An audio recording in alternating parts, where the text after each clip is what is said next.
40 ekor dikali 50.000. Iya, itu kan 2 juta. Iya, per bulan.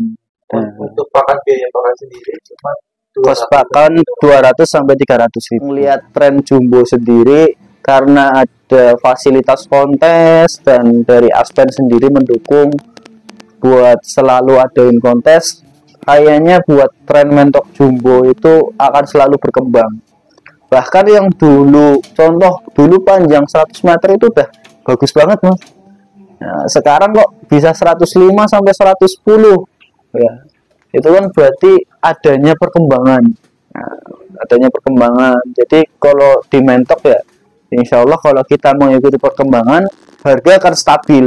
Dan bahkan nama saya Muhammad Ihsanur Pujianto selaku owner dari Gundala Farm yang ada di Desa Pulosari, RT 1 RW 2, Desa Pulosari, Kecamatan Brebes, Kabupaten Brebes. Anak entok itu saya dari Januari 2024 mas. Itu awal mulanya dulu pertama main itu di Rambon. Nah, cuman karena kalkulasi penghasilan yang masih minim ya, terus ya kandang saya juga masih sempit. Nah, untuk mendongkrak penghasilan itu kan ada dua, populasi atau kualitas. Nah, jadi saya milih kualitas, pindah ke mentok jumbo. Oke mas. Sekarang berarti fokus ke mentor jumbo. Betul. Untuk mentor jumbo sendiri di sini dengan apa aja? Kan sekarang ada tren baru ya, ada yang PH atau ada yang Muka merah. Kalau untuk jenis sendiri di sini ada berbagai macam mas. Contohnya saya punya betina tronton, yaitu jumbo tronton yang tren dulu ya, tronton itu terkenal dengan tegap dan peci hitam. Nah, sampai akhirnya sekarang itu kemarin-kemarin ada jumbo aligator atau muka merah. Ya, itu yang terkenal pakai meteran mas, panjang-panjang. Nah, sekarang yang tren lagi ada juga mentok jumbo PH atau punggung hitam. Dan di sini saya menyediakan semua. Gitu. Berarti di sini di kandang kan punya dua versi ya? Iya, punya dua versi. Dua versi mau ke arahnya kemana lebih ke trennya ya? Betul. Oke mas. Pertama alasan tadi ya tentang dari pola makan sendiri dari awal ternak itu kan rapor. Betul. Ke jumbo itu pola makannya ada sedikit beda atau sama? Untuk pola makan sendiri itu masih sama mas, karena fokusnya itu kan buat indukan. Nah, di sini kan jadi pembibitan mas. Jadi untuk pola pakannya masih sama. Ya kita pakai detek, jagung giling, nasi aking, ya itu buat indukan. Tapi untuk nanti mungkin pembesaran itu memang sedikit berbeda. Oke mas, berarti di sini khusus untuk pembibitan ya? Betul. Untuk pembibitan sendiri, satu betina itu biasa telur berapa dan tingkat di pola makan segitu, kefertilannya berapa? Untuk di sini itu rata-rata nelur 12 sampai 13. Untuk menetas kalau memang udah babon itu biasanya 8 sampai 10 butir. Itu daya netasnya. Tapi kalau dere itu biasanya saya cuma ngambil 5 butir. Kalau dere awal bertelur, karena biasanya awal bertelur itu cuma buat apa ya, belajar dia. Jadi dere itu belajar ngeram, belajar ngopeni anaknya gitu. Kalau di misal itu ada bantu alat tetasnya? Ada mas, saya jadi bantu alat tetas pakai mesin cas ya, biasanya disebut mesin cas. Itu jadi saya modelnya 25 hari dirami oleh induk. Nah, nanti selanjutnya kita pindah di mesin cas, mas. Karena di sini punya kendala itu tikus. Tikus sendiri ya, mas? Iya, tikus. Kalau netas nggak diambil biasanya keduluan tikus. Itu kembali lagi ya, mas, tentang rapor sama ya. Itu keuntungannya sampai berapa sih? Kenapa masnya lebih memilih jumbo sekarang? Dulu ya mas, dulu ini bicara dulu sama sekarang itu saya memiliki indukan yang sama. Dulu Rambon pun saya punyai 2 pasang. Jadi 10 betina indukan, 2 jantan, 2 jantan. Nah, itu jika dikalkulasikan, contohlah taruhlah indukan itu menelur 12 atau ya netas 10.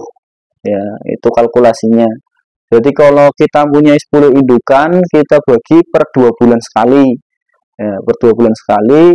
Jadi satu indukan itu produksi 2 bulan sekali.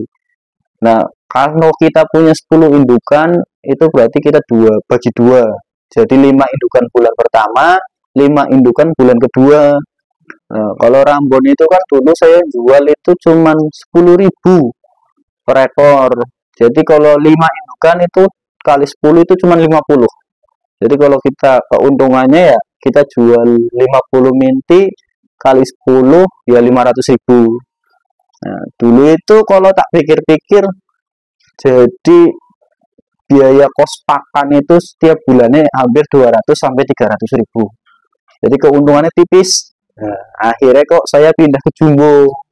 Nah, alhamdulillah kalau jumbo itu harganya yang masih mahal, Mas. Harganya masih mahal. Nah, perbedaannya minti Rambon dengan minti jumbo itu daya jualnya. Di sini saya mulai dari 50 sampai 150.000 untuk jual mintinya. Oke. Kalau jual dari 50 sampai 150.000 ya, itu di kategori atau disamaratakan? Misal kategori ini dari ini PH ini pajak sekian, ini dari indukan ini sekian atau gimana? Iya, itu di kategori, Mas. Contoh, saya kan di sini punya aligator dan tronton. Ya, mungkin dari hasil silangan itu saya jual ada yang 50.000, ada juga yang 75.000, ada juga yang 100.000. Nah, tapi untuk aligator murni dan tronton murni itu biasanya karena itu orian tak jual 150.000 gitu. Kalau yang di kandang misal sendiri itu gimana, Mas? Atau dijual atau buat regenerasi? Nah, kalau yang si hitam tadi ya sama yang putih. Kalau yang hitam itu buat regenerasi, Mas. Kebetulan saya itu ngambil dari Klaten tuh dulu beli minti. Ya, saya pertama beli minti PH yaitu. Tapi kalau yang pacak PH itu saya beli baru sekitar 4 bulanan. Itu pacak PH. Kalau yang sebelahnya sendiri? Kalau yang sebelahnya itu yang putih regenerasi dari materi lama, Mas. Materi lama. Cuman kayaknya ini udah mau diambil sama orang. Oh, itu dari kamu juga? Iya, udah mau diambil sama orang.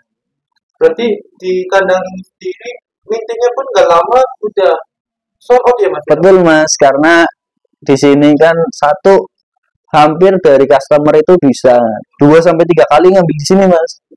Nah, karena saya punya customer di Ketanggungan pun ya, Mas. Dulu beli 12 ekor. Nah, beli 12 ekor dibesarin sampai 3 bulan dia bisa jual satu jantan itu 500.000. Bahkan ada yang 1 juta karena panjangnya 1 meter. Jadi untung. Akhirnya kan karena dijual dia untung, dia balik lagi beli lagi gitu. Regenerasi lagi. Jadi saling menguntungkan lah. Saya di sini pembibitan, di sana dia pembesaran. Kalau misalnya kalau di sini keluar tempatnya ya, Mas? Iya, karena tempatnya kecil, jadi belum bisa buat pembesaran kalau di sini. Oke, Mas, berarti kalau itu apakah dengan akan diperbesar lagi atau ada rencana ke depan? Insya Allah ke depannya nanti kalau ada rezeki mungkin nanti saya sewa lahan kalau ada rezeki. Karena melihat tren jumbo sendiri, karena ada fasilitas kontes dan dari Aspen sendiri mendukung buat selalu adain kontes, kayaknya buat tren mentok jumbo itu akan selalu berkembang. Bahkan yang dulu, contoh dulu panjang 100 meter itu udah bagus banget, Mas. Nah, sekarang kok bisa 105 sampai 110 ya. Itu kan berarti adanya perkembangan. Nah, adanya perkembangan. Jadi kalau di mentok ya, insya Allah kalau kita mengikuti perkembangan, harga akan stabil dan bahkan melebihi dari harga-harga sebelumnya. Ya sekarang trennya ke meteran lah ya. Betul ya Mas, trennya meteran. Dulu cukup mungkin Tegap, bagus, udah bagus keren banget. Sekarang harus ada tambahan Meteran betul. Kalau untuk pemula ya Mas, boleh beli minti, boleh juga beli materi jadi. Materi jadi itu maksudnya satu pasang, satu paket gitu Mas. Ya, kalau beli minti usahakan dia itu rajin, sering tanya ke peternaknya Mas. Nah, untuk apa? Untuk perawatan.